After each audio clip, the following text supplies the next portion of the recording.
रामनवमी के मौके पर संभल के अंदर सत्यव्रत पुलिस चौकी का उद्घाटन हुआ। डीएम संभल और एसपी संभल ने छोटी बच्ची यानी कन्या से लाल फीता कटवाया और चौकी का उद्घाटन किया। लंबे समय से चौकी का काम चल रहा था और आखिर में चौकी का काम खत्म होता है और आज उसका उद्घाटन किया गया।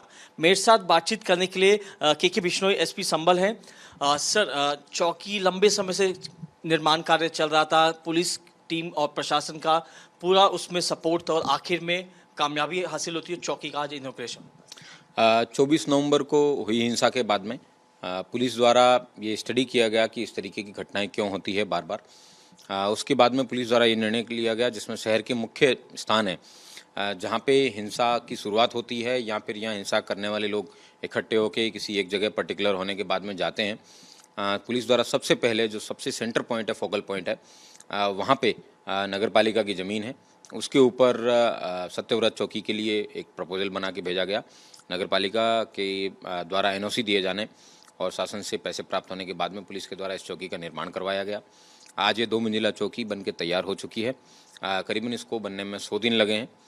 इस 2 मंजिला चौकी के अंदर एक तो डिस्ट्रिक्ट कंट्रोल रूम है, उसको सेटअप किया जाएगा ताकि पूरे जनपद में यहाँ के जो कुछ भी घटनाएं चल रही है उस सब के बारे में तुरंत बताया जा सके।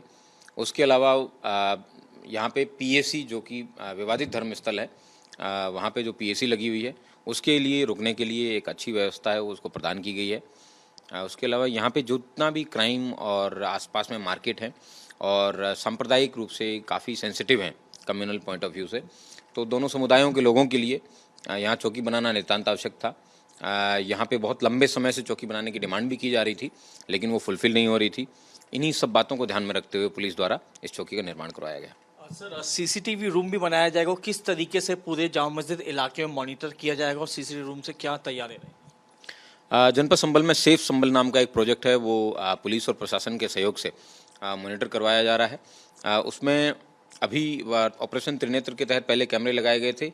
सेफ संभल के अंदर और हाई क्वालिटी कैमरे लगाए जा रहे हैं विद वॉइस रिकग्निशन, और उन सब कैमरों का जो कंट्रोल रूम होगा वो सत्यव्रत में बनेगा। उसमें आप समझ सकते हैं कम से कम 1000 से ज़्यादा कैमरे हैं, वो करीबन 50 से ज़्यादा चौराहे हैं, उन सब पे ये कैमरे हैं डिप्लॉय किए जाएंगे। भीड़ के मूवमेंट को एक जगह पे बैठ के देखा जा सकता है। उसके अलावा सिर्फ संभल में पूरे जनपद का भी जो एक सेंट्रलाइज कंट्रोल रूम है वो सीसीटीवी का सत्यव्रत में लगेगा। सर, हमने देखा है कि चौकी के सामने की तरफ एक मार्बल का पत्थर है, उस पर सत्यव्रत लिखा हुआ, नीचे महाभारत के वो रथ की तस्वीर भी है। सर, इसके पीछे का क्या उद्देश्य है? जो सत्यव्रत है ये नाम संभल का सतयुग में नाम सत्यव्रत था। किसी व्यक्ति को इस जगह पे नाम पे विवाद ना हो इसलिए एक ऐसा नाम रखा गया जो कि जिस ज़माने में सतयुग था तो सभी लोगों के लिए समान हो, इसलिए सत्यव्रत रखा गया। वहाँ पे संविधान की जो मूल प्रति है उस मूल प्रति पे एक चित्र लिया गया है जो कि मौलिक अधिकारों का जो चित्र है। उसमें प्रभु श्री राम है, वो रावण को डिफीट करने के बाद में माता सीता के साथ में और लक्ष्मण जी के साथ में वापस आ रहे होते हैं, उस फोटो को भी दर्शाया गया है। उसके साथ में पुलिस वालों के लिए एक संदेश है कि अच्छे लोगों के साथ खड़े रहें, कर्तव्यनिष्ठ लोगों के साथ खड़े रहें, और जो अधर्मी हैं, दुष्ट हैं और जो अपना कर्तव्य नहीं करते हैं उन लोगों को के खिलाफ कार्रवाई करें।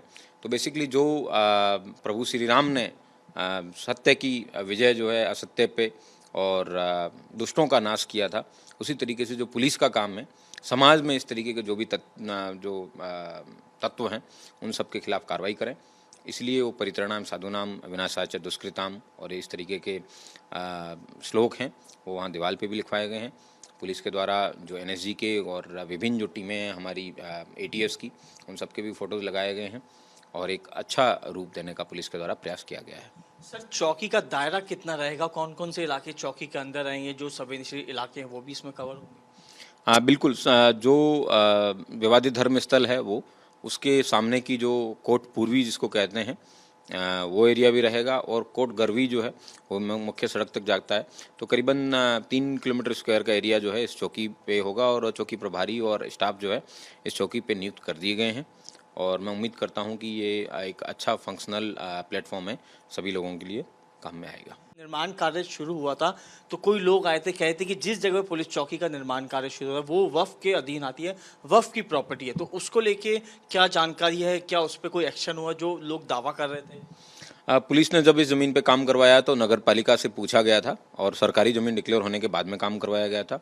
कुछ लोग ज़रूर अपने वक्फ के कागजात लेके आए थे, लेकिन वो जब चेक करने पे पाया गया कि 7 किलोमीटर स्क्वायर तक वो एक वक्फ है, जो कि इसमें पुलिस, थाना और तहसील तमाम जितने ऐसे इंस्टीट्यूशंस हैं वो सब उसी वक्फ में आते हैं। वो वक्फ का वो फर्जी पाया गया। उसके आधार पे अभियोग भी पंजीकृत किया गया जिसमें विवेचना जारी है। उसके अलावा जिस परिवार के द्वारा क्लेम किया गया था उसके परिवार से बातचीत की गई तो उन लोगों ने बताया कि ये हमारे पूर्वजों ने हमें बताया था कि हमारा वक्फ है ये, लेकिन ये सरकारी ज़मीन है, और इस बात का एफिडेविट भी उन्होंने दिया। और पुलिस के द्वारा उस एफिडेविट के बाद में अभी तक कोई कार्रवाई उन लोगों के खिलाफ इसलिए नहीं की है क्योंकि उन लोगों ने बताया कि हमारे पूर्वजों ने हमें रक्षा करने के लिए बताया था, लेकिन हमें इस तरीके का कोई उस पर क्लेम नहीं है। इसी आधार पे पुलिस द्वारा वहाँ पे नगर पालिका से बाद में एनओसी भी ली गई, जिसका ज़मीन है, गवर्नमेंट लैंड है, वो पुलिस को कन्वर्ट भी हुआ है और उसके बाद में निर्माण किया गया है। तो पुलिस ने कोई वक्फ की प्रॉपर्टी पर कब्जा नहीं किया है। पुलिस ने अपनी सरकारी ज़मीन पे निर्माण करवाया है और जो वक्फ के संबंधित जो फर्जी जो कागजात प्रस्तुत किए गए थे उसके संबंध में मुकदमा लिख दिया गया था और उसकी विवेचना जारी है। सर, एक अच्छी तस्वीर देखने को मिली आज, इलाके के सभी लोग मौजूद। हमने देखा कि आपने और डीएम सर ने एक छोटी बच्ची के हाथों लाल फीता कटवाया और सभी इलाके के लोग काफ़ी ज़्यादा खुश नजर आ रहे थे कि चौकी का उद्घाटन और पुलिस बैठेगी, अब हम सुरक्षित हैं। बहुत लंबे समय से वहाँ पे जो लोकल लोग हैं उनकी डिमांड थी कि यहाँ पे एक चौकी खुलनी चाहिए। उसी डिमांड का अभी आप देख सकते हैं उनकी आंखों के सामने ये बात सच हुई। और गुंजन नाम की एक छोटी सी बिटिया है, रामनवमी के दिन आज उसको बुलाया गया और उसके हाथों से ये फीता कटवाया गया। बहुत अच्छा लगा, उसका पूरा परिवार बड़ा प्रफुल्लित है और आसपास के सभी लोग प्रफुल्लित हैं। मुस्लिम समुदाय, हिंदू समुदाय, दोनों समुदायों के लोग चौकी पे उपस्थित थे और उन्हीं के सबके प्रेजेंस के अंदर चौकी का उद्घाटन किया गया और बहुत ही अच्छा लगा। मैं उम्मीद करता हूँ कि संभल पुलिस है इसी तरीके से सभी लोगों की सेवा में लगी रहेगी, लोगों को उनका अपना कर्तव्य बोध करवाती रहेगी, उसके साथ साथ उनके मौलिक अधिकारों की भी रक्षा करती रहेगी। सर, आखिरी सवाल, हमने देखा कि लास्ट में मुस्लिम समाज के लोग आए, वो आपको माला पहना रहे थे, स्वागत कर रहे कि हाँ चौकी बनी है, हम ठीक है, सभी धर्म के लिए पुलिस जो है रक्षा करेगी। जैसा कि मैंने बताया, पुलिस जो है वो भारत के प्रत्येक नागरिक के लिए है। वहाँ जो चित्र भी जो सत्यव्रत पे लगा है वो पुलिस को यही बात दर्शाने के लिए है कि सभी के मौलिक अधिकारों की रक्षा करने का धर्म पुलिस का है और लोगों को उसके साथ साथ कर्तव्य बोध भी करवाना पुलिस का काम है। दोनों कार्य पुलिस शिद्दत से और बड़े मनोयोग और मनोबल से ऊंचे मनोबल के साथ करेगी। मैं उम्मीद करता हूँ संभल पुलिस इसी तरीके से संभल के लोगों की सेवा करती रहेगी। Thank you. बहुत बहुत शुक्रिया सर बातचीत करने के लिए। एसपी संभल जिन्होंने पूरी जानकारी दी है कि पुलिस चौकी का उद्घाटन किया जा चुका है। लंबे समय से पुलिस चौकी का निर्माण कार्य हो रहा था, रामनवमी के दिन उद्घाटन होता है और जल्द ही पुलिसकर्मी जो वहाँ पे बैठने शुरू करेंगे, जो कामकाज है वो शुरू होगा। 24 घंटे पुलिस की डिप्लॉयमेंट रहेगी। इसके अलावा जो पीसीआर कंट्रोल रूम है वो भी इस चौकी के अंदर बनाया जाएगा। साथ ही संभल की जो कॉल्स है वो अटेंड की जाएगी। साथ ही साथ जो जामा मस्जिद इलाके में सीसीटीवी कैमरे वॉइस वाले लगने की तैयारी की जा रही है, जो सीसीटीवी कंट्रोल रूम भी चौकी में बनाया जाएगा जिससे हर एक्टिविटी पे नज़र रखी जा सके। और इस पुलिस चौकी के बनने से अब कहेंगे सभी इलाके के जो लोग हैं अपने आप को सुरक्षित महसूस करेंगे। वीडियो जर्नलिस्ट संतोष के साथ साहिल बामरी, रिपब्लिक भारत।